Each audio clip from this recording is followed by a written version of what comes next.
pretty now? That is gorgeous. It's lovely.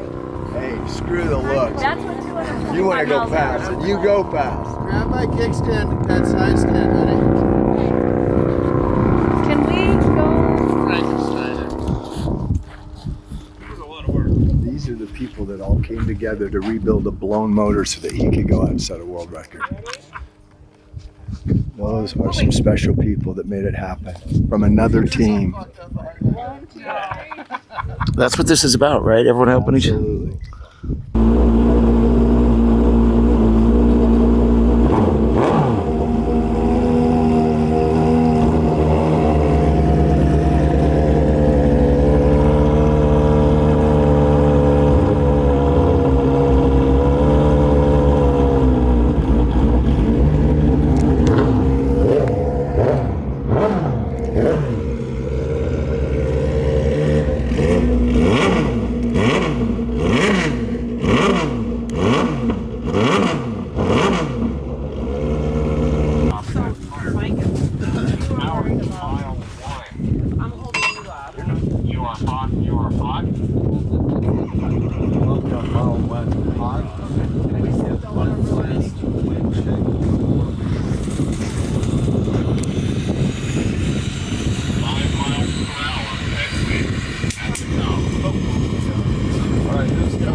Go have a fun motorcycle. Launch bike 5911. Make sure if it feels good, you.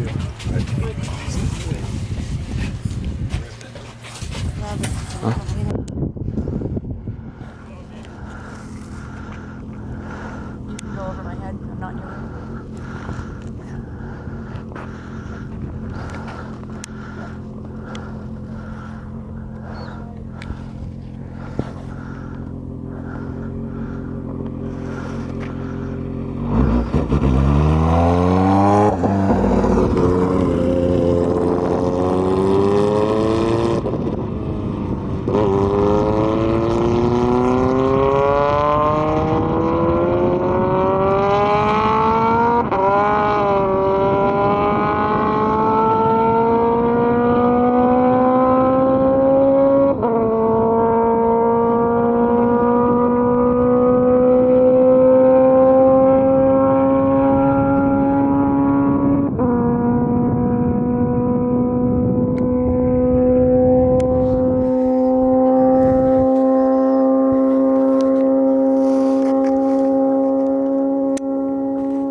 By the way, the piece of body work that we're talking about, it was the weirdest looking thing with a pointed nose, and we're all wondering aerodynamically, like, what's Jim up to? What's he thinking? Take us through the process.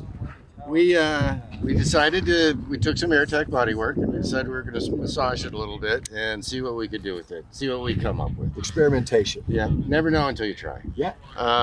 It was a disaster. The bike at about 166 miles an hour became so unsettled, and I could not settle it down. Even under deceleration, it would not settle down. It was super scary, and it all emanated from the nose. and just traveled to the back of the bike. So both ends were going different direction. And so that was problem number one. We figured take that off. We're going to run naked now.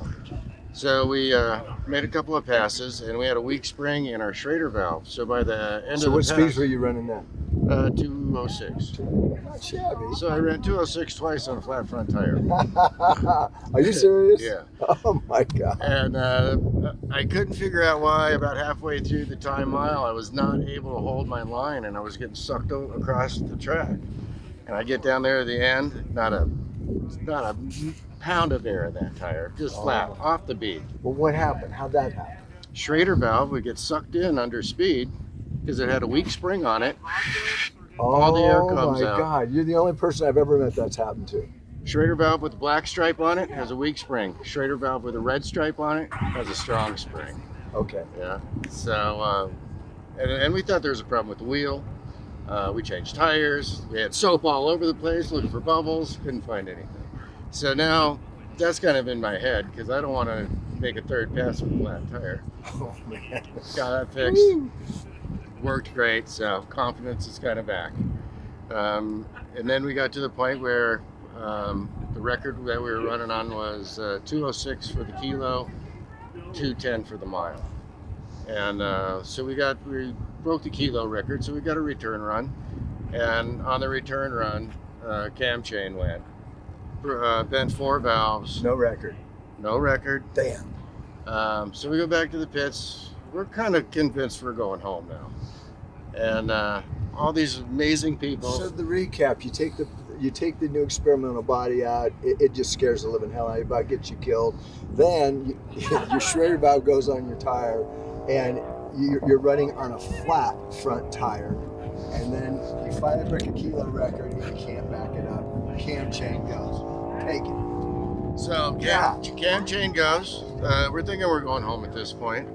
And Scott Horner's with us, he developed the bike, built the bike, designed the bike. Everybody knows the name Scott Horner. Amazing guy. Yes. And my biggest concern was, Scott, are you up to this? And he was, it's Scott's way. He's not going to tell you what to do. And when you say up to this, describe the process of what you had to do mechanically to get this thing back up and running. Well, we're going to drop the motor out of it. Drop the motor. And we're going to pull the heads off, and we're going to see how severely these valves kiss the top of the piston. So we were super lucky. They just barely kissed it. Woo. All 4 of them are stuck open. Both exhaust and intakes, about the same amount. And so once we realized that the crank was still okay, pistons were intact, it's still not over at this point because our head is trash. Mike and Aaron Garcia come over and they say, we got a motor that's going to get fixed right now and the head's still good. And they said, here, you can use this. I love it. Get the heck out of here. You have to be kidding me, right? Yeah. You're like, no, you're back if you want to be. So between the Sims crew, Garcia crew, Jim Higgins, Scott Horner, my wife Jody, we decided to go for it. And the word is you were all specialists. Everybody had a niche, and you just got everybody doing what they do well. You, the welder, and so on. Everybody, just like you said, you do this well, you do that. I know how to do this, I'm going to do that. Somebody comes over with broken cams out of their Buell, I can weld that. So this whole thing is going on, and I'm almost, I'm just incredibly stressed out. I'm not sure what's going to happen because we put it all together and it still might not work. Yeah. And so we get it together after we did a 14-hour day yesterday and about 6 hours the day before, and got it put together. Yesterday morning we started it and it ran. And that was a shot in the dark, even doing it, right? Yeah. But now it's just running. because it started didn't necessarily mean that it was gonna Perform. Yeah. Go down the course. So we made a couple of passes and it was acting different. And I couldn't build boost. I got up to about 6,500 and it wasn't building boost like it did before. So the changes of the head and different setup. What kind of speeds were you running there? Right around 200. 200, 6,500 RPM, 200 miles an hour. Okay. Well, what happened was about 6,500, I was like, no, I'm not having this. I got to build some boost. I pulled the clutch in. Whoa! She took off like crazy. And then I took off. So now I got to figure out what I'm doing wrong that's causing this. So Scott pulled up the data and looked at the data on the computer. And he said, well, you're not riding it right. You got to rev it higher. And he says, 11 grand payday, 11 grand payday, 11 grand payday. That's how you got to ride it. So we got on it. That was the answer, right? Stretched it out. Yeah, I couldn't sneak up on it like I was before. And once I figured that out, it all came together.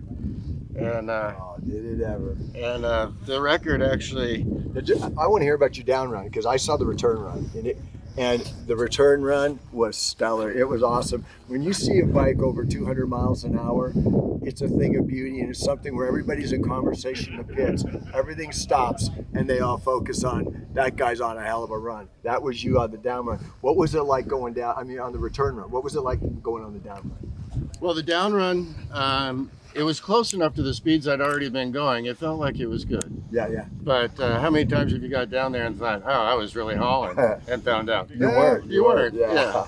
So I get down there, and the guys down there already knew kind of the numbers that I was looking for. So of course I'm looking over at them to see. I could tell on their face that I had done it. So they came up and told me that it was 211, and there was a moment of celebration there with me and the course workers. But you're only halfway home. Only halfway home. Yep. And that number's low enough, and the gap. I was concerned that I may not be able to back that up. Yeah. So we came back the other direction, 212, Oh, it was flying. and when I was in the mile, I felt good on it. It was singing, and you know this. At a certain point, you don't hear the engine anymore. And it's just the wind in your face, and you're just flying, and I just felt like it was gonna work. And got down there and 212, did it after all that effort, because I thought about going home for a minute. Well, I got to be honest. Every Bonneville has stories, and there's some great stories here. You know, Aaron Sills, and there's a lot of the little bikes out there that I was so busy racing, I don't even know all the stories. I knew your story. I was watching it, and I think this is the best story of Bonneville this year. And it just shows how the family comes together. And again, after going through all that, you didn't even know it performed, but you guys were believers, and you made it happen. We have done a lot of racing, and we've discovered that it's super easy to give up. Yeah. Anybody can give up, but endeavor to persevere. Yeah, absolutely. And for all you out there that don't know about naked bikes and partial streamlining, there's a big difference when you put a body on a bike, especially when it doesn't have a pointed nose and it's real efficient. They make a big difference as far as being slippery in the wind. But my goal, I'm coming back, and I haven't done it on my naked bike. I ran 198. Anytime you can get a naked bike over 200 miles an hour, you are a badass. And It's a this heck of a man ride. ran 212. I mean, it can peel you off your bike like a potato chip. And so what he did was stellar. It was amazing. And how they did it is probably one of the best stories of Bonneville. Jim Cole. Really great trip. We'll All talk right. about this one for a long, long time. Oh, yes. Oh, definitely. That is so nice of you.